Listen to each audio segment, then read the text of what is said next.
நாம் உழைப்பதற்கு வாழ்கிறோமா இல்லாட்டி வாழ்கிறதுக்காக உழைக்கிறோமா? இந்தியாவை உயர்த்துவதாக இருந்தால் இந்த நாட்டில் இருக்கிற எல்லா குழந்தைக்கும் கல்வி கிடச்சிருக்கணும், எல்லாருக்கும் மருத்துவம் கிடச்சிருக்கணும், சாப்பாட்டுக்கு வழி இல்லாமல் ஒருத்தன் நைட்டு தூங்கக்கூடாது. ஆனால் இது எல்லாமே இன்றைக்கி இந்தியாவில் இருக்குது. அது உழைத்தால் முன்னேறலான்னு சொல்கிறது ஏமாத்து கதையாக இருக்குது. திருடுறவன் தான் முன்னேறான். அம்பானியும் அதானியும் மக்கள் பணத்தை திருடி அவன் முன்னேறி அவன் மேலே நிற்கிறான். அப்போ லாபத்தை அதிகப்படுத்துவதற்கு முதலாளிகளுக்கு இருக்கிற ரெண்டே வாய்ப்பு: ஒன்று கூலியை குறைக்கணும், ரெண்டு வேலை நேரத்தை அதிகப்படுத்தணும். இப்போ ஆல்ரெடி கூலியை குறைச்சாச்சு, இப்போ வேலை நேரத்தையும் அதிகப்படுத்தினா இன்னும் கோடி கோடியாக லாபம் சம்பாதிக்க முடியுன்றது தான் அதோடைய. அதாவது வாரத்துக்கு 70 மணி நேரம் உழைக்கணும், வாரத்துக்கு 90 மணி நேரம் உழைக்கணும், நேரங்காலம் பார்க்காம நீங்கள்லாம் உழைங்க அப்படின்னு சொல்லி நிறைய பேர் தொழிலாளர்களுக்கும் உழைக்கிற மக்களுக்கும் அட்வைஸ் பண்ணுறாங்க. ஆனால் சொல்கிறவங்கலாம் உழைக்கிறாங்களான்னு பார்த்தா எல்லாம் ஏசி ரூமில் ஒயிட் காலர் ஜாபில் தான் உட்காந்துட்டு இருக்கிறாங்க. இதில் என்னென்னா, தொழிலாளர்களும் விவசாயிகளும் உழைக்காமல் இந்தியா இந்த நிலைமையில் இல்லை. பேசுகிறவங்கெல்லாம் உழைச்சி இந்தியாவின் இந்த நிலைமை கொண்டு வரல. இப்போ நீங்கள் இன்ஃபோசிஸ் நாராயணமூர்த்தி 70 மணி நேரம் உழைங்கன்னு சொன்னால் அவருடைய பேர குழந்தைக்கு 280 கோடி ஷேரை எழுதி வைக்கிறார், கொடுக்குறாரு. பர்த்டே கிஃப்ட்டோ அல்லது பிறந்தவனோ கொடுக்கறதுக்கான ஏற்பாட்டை பண்ணுறாரு. அதெல்லாம் நாராயணமூர்த்தி எங்கே உழைச்சி கொண்டு வந்தார்? எத்தனை மணி நேரம் உழைச்சி கொண்டு வந்தார்? இப்போ தொழிலாளர்கள் 8 மணி நேரம், 10 மணி நேரம், 12 மணி நேரம் உழைச்சி அவங்க உழைப்பை சுரண்டி தான் நாராயணமூர்த்தி சேர்த்து வச்சார். இப்போ நிதி ஆயோக்கினுடைய முன்னாள் தலைவர் என்ன சொல்கிறார்? நேரங்காலம் பார்க்காம உழைச்சிட்டுருங்க, சினிமாவுக்கோ உங்களுடைய ரெஃப்ரெஷ்மெண்ட்டுக்கே இடம் கிடையாது, ரிலாக்ஸேஷனுக்கே தேவை கிடையாது. இந்தியாவை 3 லட்சம் பில்லியன் டாலர் ஏதோ அவர் நிறைய கணக்கு சொல்கிறார், அந்த அளவுக்கு உயர்த்தணும்னு சொன்னால் நீங்கள்லாம் உழைச்சினே இருக்கணும் அப்படின்னு சொல்கிறாரு. நாம் உழைப்பதற்கு வாழ்கிறோமா இல்லாட்டி வாழ்கிறதுக்காக உழைக்கிறோமா? இவங்க எல்லாருமே என்ன சொல்கிறாங்கன்னா, நீங்கள் உழைக்கிறதுக்காக தான் உயிரோடவே இருக்கிறீங்க. யார்? அம்பானி அதானி மாதிரி பெரிய பெரிய முதலாளிகளுக்கு உழைக்கிறதுக்காக தான் நீங்கள் உயிரோடு இருக்கிறீங்கன்றது தான் இவங்களோட ஸ்டேட்மெண்ட் எல்லாம். நாம் உண்மையாலுமே உழைக்கிறதுன்றது நம்ம வாழ்கிறதுக்கு தான். ஸோ வாழ்வதற்காக தான் உழைக்கிறோமே தவிர இவங்க சொல்கிற மாதிரி உழைக்கிறதுக்காக வாழலை. அப்போ அம்பானி அவரோட பையனுக்கு 5000 கோடி ரூபா செலவு பண்ணி கல்யாணம் பண்ணுறாரு, 1500 கோடி ரூபா செலவு பண்ணி நிச்சயதார்த்தம் நடத்துகிறாரு. இந்த பணம்லாம் எங்கேருந்து வந்துச்சு கேட்டால் அவரோட வருமானத்தில் 1% கூட செலவு பண்ணலையாம். இவ்வளோ தொகை செலவு பண்ணால் கூட இப்போ 6500 கோடி ரூபா செலவு. ஆனால் நான் என் வருமானத்தில் ரொம்ப கம்மியாக தான் செலவு பண்ணிக்கிறேன்றார். கணக்கெடுத்தால் அம்பானி அவருக்கு இப்போதைக்கு இருக்கிற வருமானத்தை அப்படியே வச்சுக்கிட்டு இதுக்கு மேலே வருமானமே வானான்னு முடிவெடுத்தா கூட ஒரு நாளைக்கு 3 கோடி ரூபாய் செலவு பண்ணால் அவர் 100 வருஷம் இந்த 3 கோடி ரூபாயை டெய்லி செலவு பண்ணுற அளவுக்கு சொத்து இருக்குது. எங்கே உழைச்சி வாங்கிட்டு வந்துட்டார்?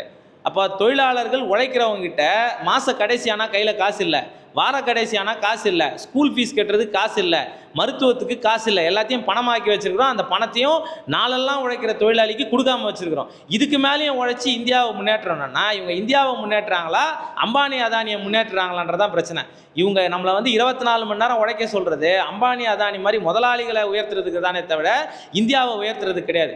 இந்தியாவை உயர்த்துவதாக இருந்தால் இந்த நாட்டில் இருக்கிற எல்லா குழந்தைக்கும் கல்வி கிடச்சிருக்கணும், எல்லாருக்கும் மருத்துவம் கிடச்சிருக்கணும், சாப்பாட்டுக்கு வழி இல்லாமல் ஒருத்தன் நைட்டு தூங்கக்கூடாது.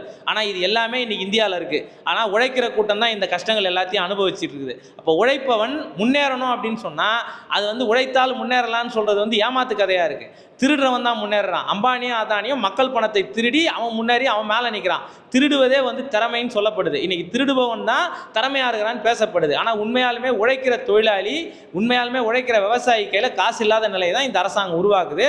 இந்த முதலாளிகள்லாம் சொல்கிறது அதை தான் திரும்ப திரும்ப சொல்லினே இருக்கிறாங்க. உழைச்சி முதலாளிகளுக்கு கொடுங்க, நீங்கள் ஓட்டாண்டியாகவே இருங்கன்றது தான் இவங்களுடைய பேச்சாக இருக்குது. இல்லை, இப்போ தொழிலாளர்கள் யாருமே உழைக்காமல் இல்லைங்க. இப்போ 8 மணி நேரம் வேலை, 8 மணி நேரம் ஓய்வு, 8 மணி நேரம் உறக்கன்றது தான் 100-150 வருஷத்துக்கு முன்னாடி தொழிலாளி போராடி கோரிக்கை வச்சு வெற்றி பெற்றான். இப்போ நீங்கள் 8 மணி நேரம் உறக்கம், 8 மணி நேரம் ஓய்வு, 8 மணி நேரம் வேலைன்னு சொல்கிறோம். அதை போராடி தான் பெறுறோம். உறக்கத்துக்கும் ஓய்வுக்கும் வித்தியாசம் இருக்குல்ல. நான் தூங்காமல் உயிர் வாழவே முடியாது. இயற்கையே நம்மளை என்ன பறிச்சிருச்சு அப்படின்னு சொன்னால், தூங்கினா மட்டும்தான் மனுஷன் அடுத்த நாள் ரெஃப்ரெஷ் ஆக முடியும். ஒரு நாள் நீங்கள் தூங்காமல் விட்டால் கூட பிரச்சனை. அப்போ காரல் மார்க்ஸ் என்ன சொல்கிறாரு? ஒருவேளை இயற்கை மனிதன் தூங்காமலேயே உழைக்க முடியும் என்கிற ஒரு நிலையை உருவாக்கியிருந்தால் இந்த முதலாளிகள் நம்மை தூங்கக்கூட விட மாட்டார்கள்னு எழுதுறாரு. ஆனால் முதலாளிகளுக்கு கெடுவாய்ப்பாக தூங்கினால் மட்டும்தான் மனுஷன் அடுத்த நாள் ரெஃப்ரெஷ் ஆகி ஒர்க் பண்ண முடியும், அல்லது அதுக்கு அடுத்த நாளாச்சும் தூங்கியே ஆகணும், கட்டாயம். அது இயற்கை. அப்போ இந்த இயற்கை கொடுத்துருக்கிற இதை கூட மறுக்கிற வகையில் தான் முதலாளித்துவம் நம்ம வேலையை வாங்கும். இப்போ 8 மணி நேரம் நீ 8 மணி நேரம் ஓய்வை கட் பண்ணிவிடு, தூங்கிட்டு மட்டும் வந்துடுன்றான். இப்போ மார்க்ஸ் என்ன சொல்ல, எந்திரத்தின் ஒரு பகுதியாக மனிதனை மாற்றுவது தான் முதலாளித்துவன்றாரு.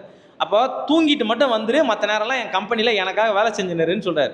நான் உழைக்கிறதுனால எனக்கு எல்லாம் கொடுத்துறியான்னு பார்த்தா கூலியும் வருமானமும் என்பது நம்முடைய வாழ்வாதாரத்துக்கானதுன்றார். நான் சாப்பிட்றதுக்கும், நான் ஸ்கூல் ஃபீஸ் கட்டுறதுக்கும், நான் மருத்துவம் பார்த்துக்கிறதுக்கும், என் குடும்பத்தை நடத்துறதுக்கும் தான் எனக்கு வருமானமே தவிர அதை தாண்டி எனக்கு எந்த வருமானமும் இல்லை. ஆனால் முதலாளிக்கு நான் உழைப்பதிலிருந்து தான் அவனுக்கு லாபமே கிடைக்குது. தொழிலாளிக்கு கொடுக்கப்படாதது தான் முதலாளிகளின் லாபம்.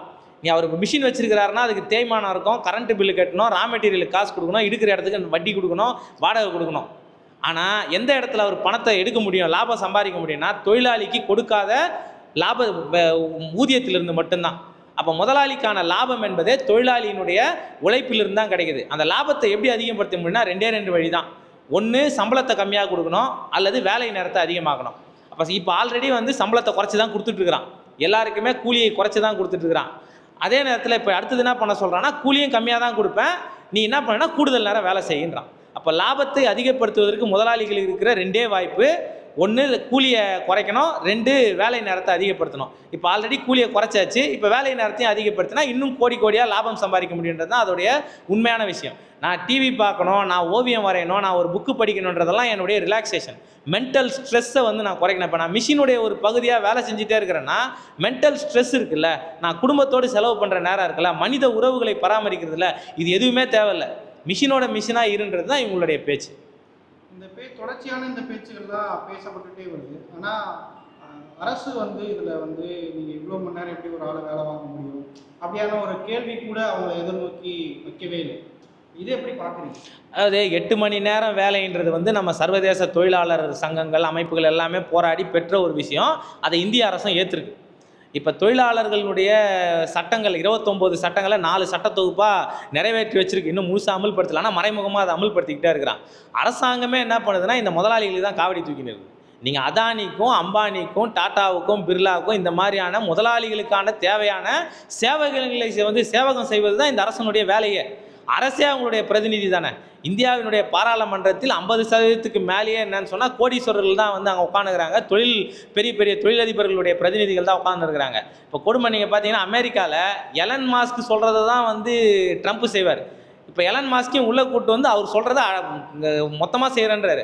இங்கேயும் வந்து மோடி என்ன பண்ணுவார்னா அம்பானி அதானி என்ன சொல்கிறாரோ அதுதான் வந்து மோடி செய்வார். ஆகவே அரசு வந்து அதை கேட்கலையான்னா, அரசு யாராக இருக்குதுன்னா அம்பானி அதானி சொல்கிறத செய்வது தான் இந்த அரசுடைய வேலையை தவிர அம்பானி அதானியை ஏன்பா இப்படி செய்கிறீங்கன்னு கேட்குற இடத்துலலாம் மோடி இல்லை. மோடி வந்து 56 இன்ச்சுன்னு எது வேணாலும் பேசிக்கலாமே தவிர ஏகாதிபத்தியத்திடம் போனால் அவர் மண்டிட்டு அங்கே நிற்பார், முதலாளிகள்கிட்டையும் போய் கை கட்டி நிற்பார். அதனால் அரசு வந்து அதை செய்யுமா அப்படின்னு சொன்னால் அரசே இவர்களுடைய பிரதிநிதி தான். அம்பானி அதானியுடைய பிரதிநிதிகள் தான் மோடியும் இங்கே இருக்கிற அரசுகள்னு சொல்கிறோம்.